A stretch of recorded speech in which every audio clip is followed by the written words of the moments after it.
गुरु प्यारी सात संगत जी, राधा स्वामी जी।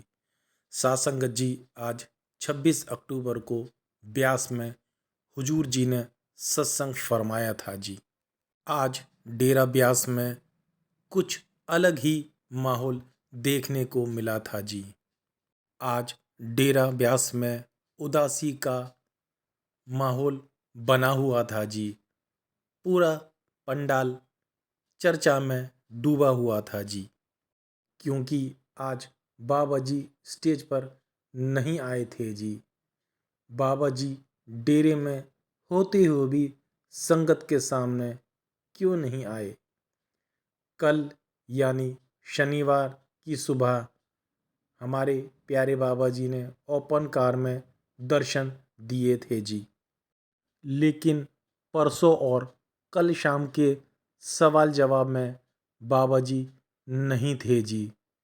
सबको यही उम्मीद थी कि शायद बाबा जी खुद आकर संगत को दर्शन देंगे जी, लेकिन बाबा जी नहीं आए और माहौल और भी भावुक हो गया था जी, क्योंकि संगत टकटकी निगाह लगाकर देख रही थी अपने प्यारे मुर्शद के बाबा जी स्टेज पर आएंगे, लेकिन बाबा जी स्टेज पर नहीं आए थे जी।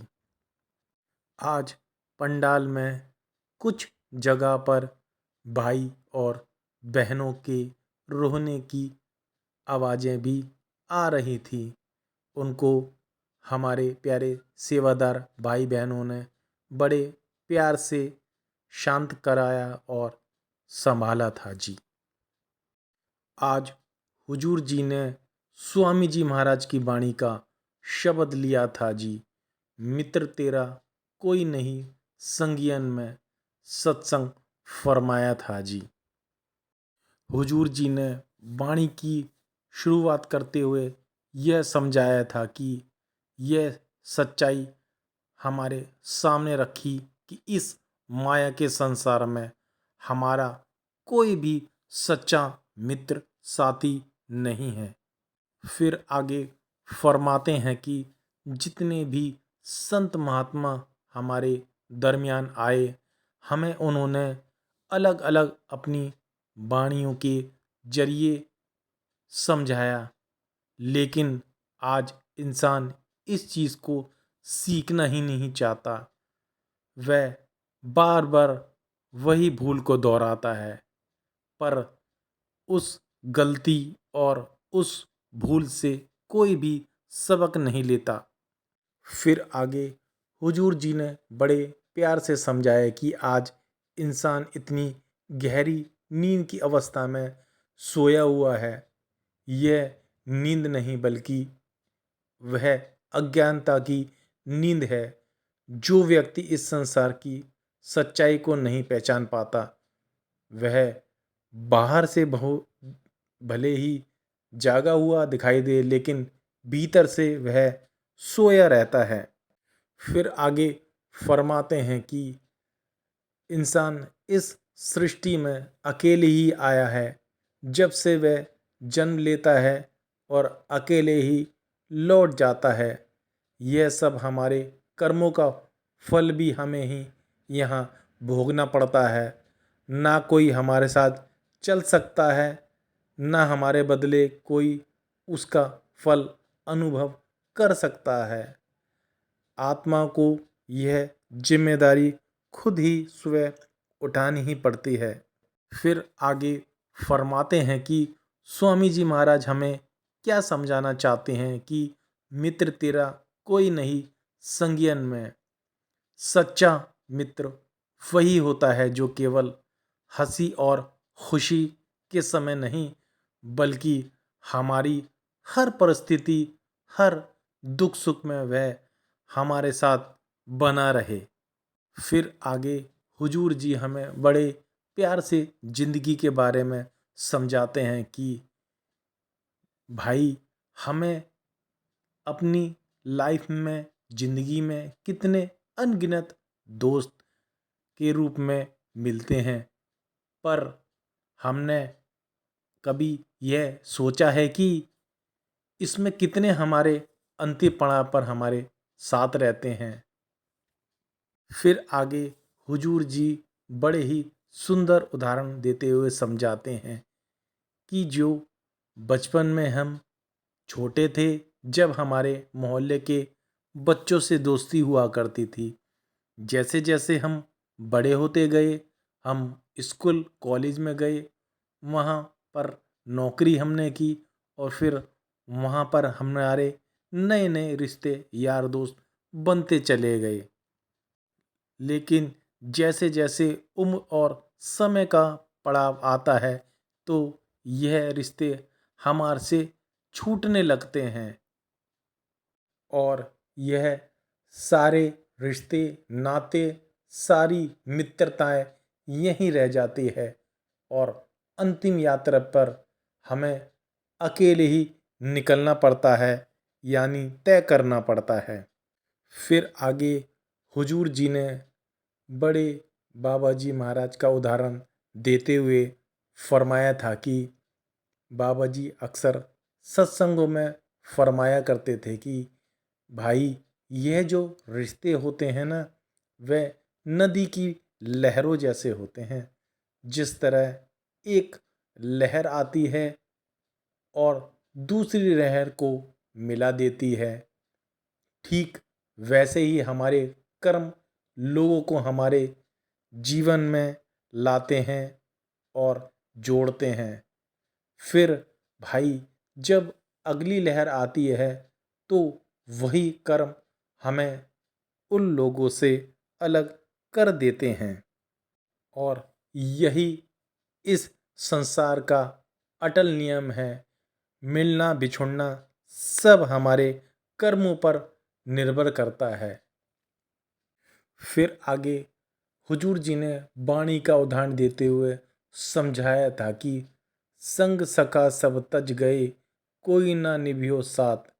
यानी इस दुनिया के साथ हमारे साथ जो रिश्ता है वह केवल मालिक के साथ ही है, क्योंकि अंत में सभी साथ छोड़ देते हैं।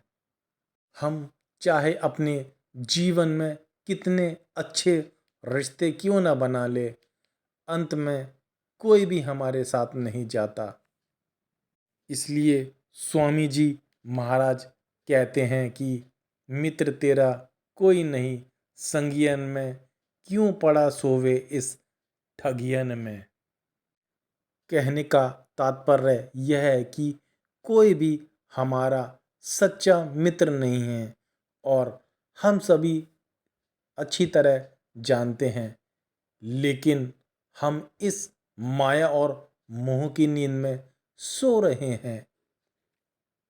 फिर आगे हुजूर जी ने बहुत ही खूबसूरत उदाहरण देते हुए समझाया था कि भाई, आखिर हमारा सबसे निकट मित्र कौन होता है या रिश्ता सच में हमारे साथ हर समय बना रहता है।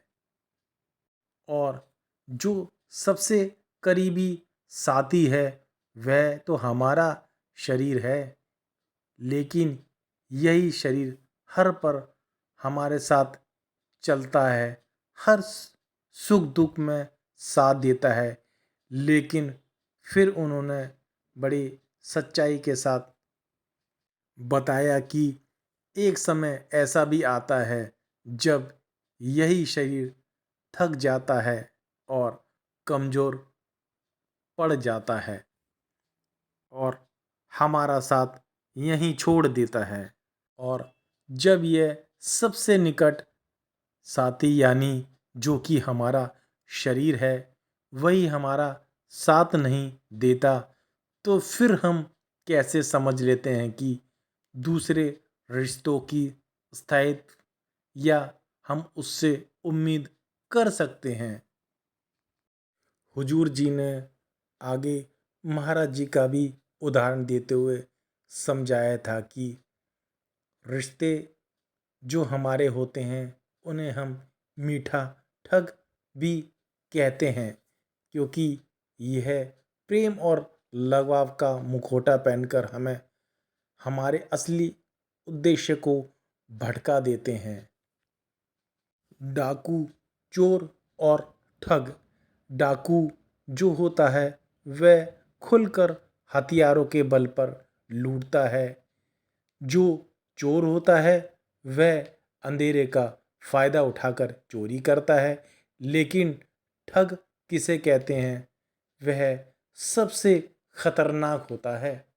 वह अपनी मीठी बातों में मुस्कान को अपनाकर दिखाकर भीतर से हमें अपना बनाकर लूट लेता है, जो कि यह सब हमारे सगे संबंधी होते हैं, जिसे बाबा जी मीठा ठग कहकर बयान करते थे। इसलिए जब भी हमारे संत महात्मा हमारे दरमियान आए, संत महात्मा आए, उन्होंने बार बार हमें यही चेताया कि भाई नींद से जागो, क्योंकि ना मित्र, रिश्ता, धन, दौलत, शरीर, इसमें से कोई भी तुम्हारा सच्चा साथी नहीं है। साथ वही देगा जो हमारे भीतर नाम है, जो हमारे सतगुरु ने हमें बख्शा है। जो इस सृष्टि को चला रहा है वही हमारा साथ निभाएगा, वही हमारा सच्चा मित्र है। फिर आगे हुजूर जी ने रामायण का भी उदाहरण देते हुए समझाया था कि राजा दशरथ की रानी कैकेयी पुत्र मोह यानी भरत के मोह में वह इतनी डूब गई थी कि अपने पति से अपने प्रिय पुत्र राम को भी उन्होंने वनवास दिलवा दिया था। क्योंकि जब इंसान का मन और मोह उस पर हावी हो जाता है तो इंसान सही और गलत की पहचान खो देता है। फिर आगे महाभारत का भी उदाहरण देते हुए समझाते हैं कि जब राजा धृतराष्ट्र ने अपने पुत्र दुर्योधन के प्रति इतना मोह में डूबकर अंधे हो गए और उसके न्याय को भी, पापों को भी वह अनदेखा करते गए, और हम सभी इसका परिणाम अच्छी तरह जानते हैं। वही मोह पूरे वंश और विनाश का कारण बन गया था।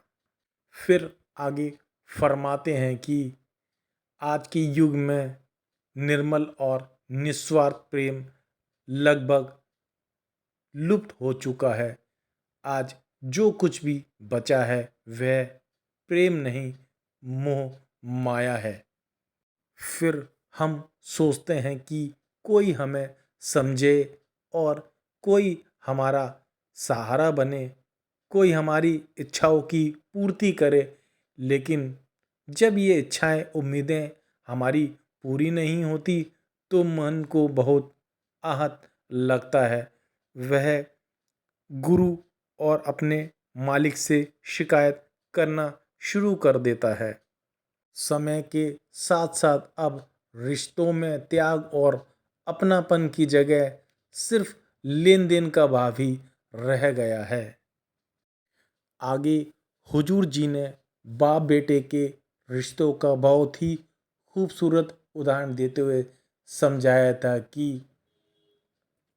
आज बेटा यह चाहता है कि उसका पिता उसकी हर इच्छाओं को पूरा करे, वही दूसरी तरफ अगर पिता यही अपेक्षा रखता है कि बेटा भी उसकी हर बात को माने, ध्यान रखे और उसकी उम्मीदों पर खरा उतरे, लेकिन जब यह दोनों की इच्छाएं पूरी नहीं होती तो घर में प्रेम की जगह तनाव उत्पन्न हो जाता है। फिर आगे हुजूर जी ने एक परिवार का उदाहरण देते हुए बहुत ही सुंदर तरीके से समझाया था कि जब सास बहू को अपने घर लेकर आती है तो उसके मन में यही इच्छा होती है कि वह परिवार का सहारा बनेगी और घर का ध्यान रखेगी और घर को अच्छी तरह संभालेगी। और वहीं उसके विपरीत वह बहू भी यही चाहती है कि सास उसे अपनी बेटी की तरह अपनापन और प्यार दे।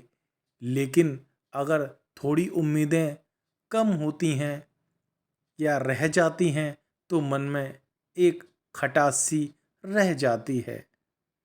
फिर आगे हुजूर जी ने इस संसार को एक रंगमंच की भांति बताया, जहाँ पर हर व्यक्ति किसी न किसी भूमिका में बंधा हुआ है।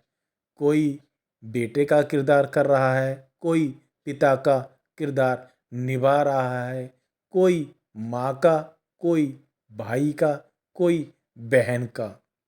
लेकिन आज इंसान इस चीज़ को इसमें इतना डूब गया है कि वह असल की पहचान ही भूल गया है। वह इसको असली समझना शुरू कर देता है। उसे याद ही नहीं रहता कि यह सब केवल एक नाटक रंगमंच है, एक फिल्म की तरह है जिसे निर्देशक स्वयं परमपिता परमेश्वर है।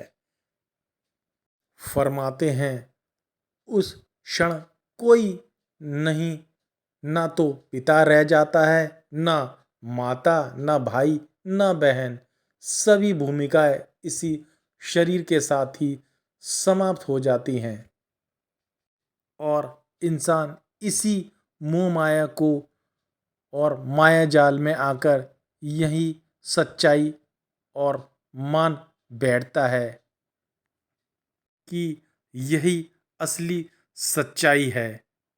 पर सच्चाई यही है कि यहाँ पर कोई कुछ सालों के लिए आया हुआ है। आगे फरमाते हैं कि हम लोग रोज देखते हैं शमशान में रोज कोई न कोई आ रहा है, कोई न कोई जा रहा है, लेकिन फिर भी हमें लगता है कि हम तो यहाँ से जाने वाले ही नहीं हैं। इसी पर हुजूर जी ने वाणी का बहुत ही खूबसूरत उदाहरण देते हुए फरमाया था कि राम गयो रावण गयो जाको बहु परिवार। जब राम और रावण जैसे तेजस्वी लोग यहाँ इस धरती पर आए, जब वह नहीं रह सके तो भाई हमने कैसे सोच लिया कि हम यहाँ सदा के लिए रह सकते हैं। यह दुनिया तो कुछ पल का खेल है, आता है जाता है, एक मेले की तरह जहाँ हर आत्मा कुछ समय के लिए अपनी भूमिका निभाकर चली जाती है। यही सत्य है। एक नाम शब्द ही है जो हमें सतगुरु ने दिया है, वही हमारा सच्चा साथी है, वही आगे हमारा साथ निभाएगा और कोई नहीं।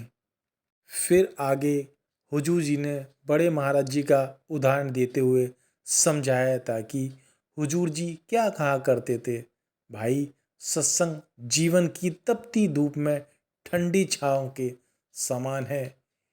लेकिन यह भी समझाते हैं कि हमारा उद्देश्य केवल कुछ पल उस छाँव में सुकून पाने का नहीं होना चाहिए। फिर आगे हुजूर जी ज्ञान और अनुभव के बारे में सब उदाहरण देते हुए समझाते हैं कि जब तक ज्ञान को हम अनुभव का सहारा ना मिले वह अधूरा रहता है। फिर उन्होंने बड़ी ही सुंदर बात समझाते हुए कहा कि यदि मान लें किसी अनजान रास्ते से होकर हमें कहीं जाना हो और उस समय वहाँ पर तेज बारिश हो रही हो, तुम्हारे सामने दो व्यक्ति हैं जिसने उस रास्ते का नक्शा किताबों में पढ़ा है और वहीं दूसरा आदमी है वही उस रास्ते पर चला है।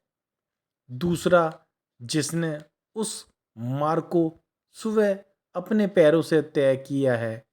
हर मोड़ पर, हर दलदल, हर फिसलन से होकर वह गुजरा है। वह बताते हैं कि अब आप बताओ किसके साथ आप चलना चाहोगे। फिर हुजूर जी ने समझाया कि भाई स्वाभाविक ही है, तुम उसी के साथ जाना या रास्ता तय करना पसंद करोगे जिसने वह रास्ता खुद तय किया हो या उसका अनुभव किया हो। वही आपको सही दिशा बता सकता है। इसलिए संत महात्मा यही समझाते हैं कि भाई किसी गुरु के वचन हमें केवल रास्ता दिखा सकते हैं, लेकिन मंजिल पर हमें ही चलना पड़ेगा और उस मंजिल को हमें खुद ही तय करना पड़ेगा। हुजूर जी आगे फरमाते हैं कि भाई हफ्ते में 168 घंटे होते हैं, क्या हम एक घंटा भी उस मालिक के लिए निकाल नहीं सकते? अक्सर हमने भी बाबा जी के सवाल जवाब में सुना है ना भाई कि बहुत से भाई बहन क्वेश्चन करते हैं कि बाबा जी मैं आपसे प्यार बहुत करता हूँ। तो बाबा जी कहते हैं भाई प्यार में तो बहुत कुर्बानी देनी पड़ती है। हम मालिक के लिए पूरे 24 घंटे में 1 घंटा भी नहीं निकाल सकते, तो भाई लानत है हमारे ऐसे प्यार की। फिर आगे हुजूर जी ने फरमाया कि हम अलग अलग धर्म से आते हैं। कोई राम को मानता है, कोई गॉड को, तो कोई वाहे गुरु को, कोई अल्लाह को। लेकिन यह नाम अलग अलग है, लेकिन सभी का संकेत उस एक मालिक और उस एक परमात्मा के लिए है। आगे हुजूर जी ने गुरबाणी का भी उदाहरण देते हुए फरमाया था कि 52 अक्षर लोकतर सब कुछ इन माही, ये अक्षर खिण जाएंगे वह अक्षर इनमें नाही। हुजूर जी ने फरमाया कि जो भी शब्द हम बोलते हैं या सुनते हैं वह समय के साथ नष्ट हो जाते हैं, लेकिन वह जो असल नाम है वह इन सब से अलग है, यानी परे है। वह कभी नश्वर नहीं होता। नाम हमेशा अजर और अमर है। आगे स्वामी जी महाराज का भी उदाहरण देते हुए फरमाया था कि नामो उपजे नामो बिरसे, यानी सृष्टि की उत्पत्ति नाम से हुई है, सब कुछ उसी नाम में विलीन हो जाएगा। फिर आगे फरमाते हैं कि उस मालिक ने हमें बुद्धि विवेक की ताकत दी है समझने के लिए, ताकि हम सत्य की खोज कर सकें, अपने अंदर उसको झांक सकें। आगे हुजूर जी ने बड़े अफसोस के साथ फरमाया था कि एक समय था जब पैसा केवल ज़रूरतें पूरी करने के लिए कमाया जाता था, लेकिन आज के दौर में वही पैसा दिलों में दूरी और रिश्तों में जहर घोल रहा है। आज बच्चे, पुत्र, रिश्तेदार भी तभी अपने माँ बाप की सेवा करते हैं जब उन्हें माता पिता आश्वासन देते हैं कि उसे अपने हिस्से का मिल जाएगा। रिश्ते अब प्रेम पर टिकते नहीं, बल्कि सौदेबाजी सिर्फ रह गई है। फिर फरमाते हैं कि अफसोस के साथ कहना पड़ता है और हम सभी अपने घरों में अच्छी तरह जानते हैं कि अगर बच्चे को पढ़ाई करनी हो तो वह कहता है मैं तब पढ़ाई करूँगा जब उसके एवज में मुझे कुछ मिलेगा। जहाँ कभी संस्कार और त्याग, सेवा और सम्मान पर आधारित थे, आज वही संस्कार स्वार्थ और शर्तों और के लेन देन की नींव पर ही टिक कर रह गए हैं। आज हम मंदिर और मस्जिदों, गुरुद्वारों पे चढ़ावा चढ़ाते हैं और मन में सोचते हैं कि शायद इसके बदले में मालिक हमें लाखों करोड़ों लौटाएगा, और हम यह मांग करते हुए भूल जाते हैं कि जिस मालिक ने हमें सब कुछ बिन मांगे दिया है, उसने सब कुछ पहले ही दे दिया है। जीवन, सांस, परिवार, क्या उसे हमारी दौलत की ज़रूरत है? बाबा जी समझाया करता थे कि भाई, सच्ची भक्ति का अर्थ मांगना नहीं बल्कि खुद को मालिक के चरणों में अर्पित कर देना है। जब इंसान सच्चे दिल से सर झुकाता है तो मालिक उसको किसी भी चीज़ की कमी नहीं रहने देता। उसका स्वार्थ भी बनाता है और परमार्थ दोनों। तो साथ संगत जी, यह था वह सत्संग जो आज 26 अक्टूबर को डेरा ब्यास में हुजूर जी ने फरमाया था जी। आशा करता हूँ कि हम सभी को इसमें से कुछ न कुछ सीखने को ज़रूर मिला होगा जी। साथ संगत जी, मैं आपको भी कहता हूँ और अपने आप को भी कहता हूँ कि हमें ज़्यादा से ज़्यादा अपने भजन सिमरन को समय देना है, जिससे हम अपने प्यारे बाबा जी और हुजूर जी की खुशी को हासिल कर सकें जी। साथ संगत जी, अगर यह सत्संग आपको अच्छा लगे तो आप इसे शेयर भी कर सकते हैं। साथ संगत जी, आप इसे मेरे चैनल को सब्सक्राइब करें या ना करें, कोई बात नहीं। अगर आप यहाँ तक आए हैं तो कमेंट्स में राधा स्वामी ज़रूर लिख कर जाएं जी। तो संगत जी, जल्दी ही मिलते हैं एक नई वीडियो के साथ। जब तक आप अपना और अपने परिवार का ख्याल रखिए। आप सभी को दोनों हाथ जोड़कर प्यार भरी राधा स्वामी जी।